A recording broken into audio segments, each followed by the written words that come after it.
why we should limit electronic use with children at a young age. So I started babysitting this one family for many years, and there's this one little boy on the far right. He's addicted to electronics. He would go on YouTube. He was like 4 years old. He could search up YouTube. He would always listen to Minecraft, and this really did not help him in school. In kindergarten, he got held back because he couldn't focus on a task that someone would give him, and the doctors would always ask the mom, does he use a lot of electronics? And she said, yeah, he does, and that's because he was using and looking at one screen and not focusing on other things around him. He was unable to focus. And I never really realized this problem until I started babysitting this family, and I think that everybody should know what happens to children when they use too many electronics, because we'll either work with students, or we'll have our own children, or you'll just be around children in the future. So it is important for people to understand the negative effects electronics have on children, what we can do to help, and the benefits that limiting electronics will have on kids. First, let's look at why children should not use electronics at a young age. As children grow up using electronics, it will impact them greatly. Kids' brain development will decrease using electronics. According to Ray Smart Kid in the article Smartphone and Tablet Screen Time, they stated that doctors are concerned that overexposure to screen has an impact on attention span and concentration. So kids look at screens all day, and at school they're not able to focus very well. Also, according to Ray Smart Kids, during the child's first year, his brain develops rapidly. And very young children learn best by interacting with people and not screens. As kids use electronics, their behaviors change also. According to the book Digital Generations by David Buckingham, games represent such a powerful mechanism for reshaping our behavior. So kids will play games, and they will try to be like that certain character or certain person or that certain player on the screen, so that'll change how they are and how they look at things. Also, children have problems when using too much screen time.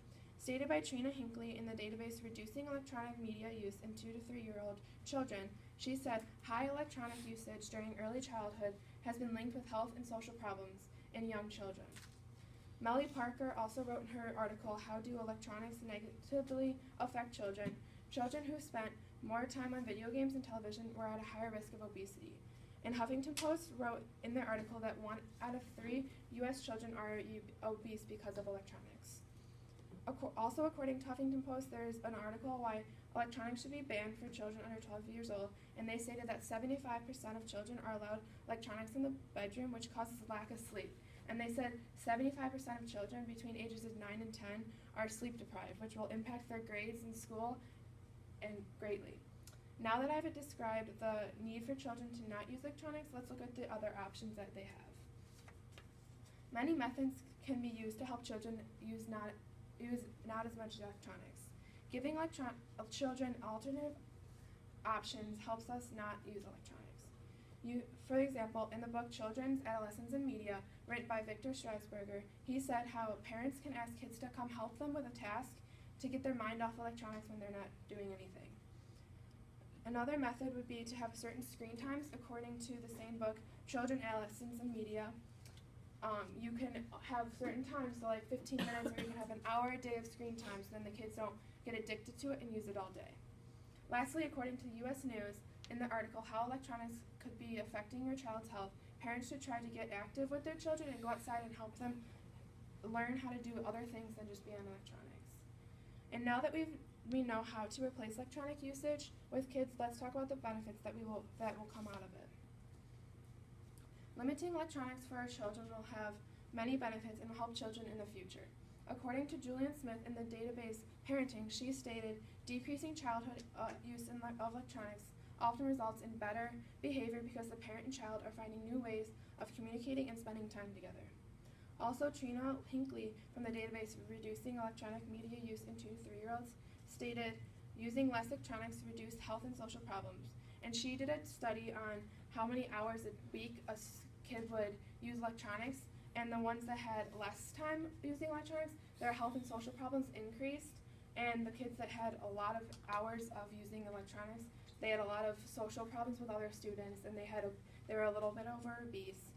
And although some people might believe that electronics are a benefit to children at a young age to communicate well with their parents and family and friends, but overall it will decrease them in many ways.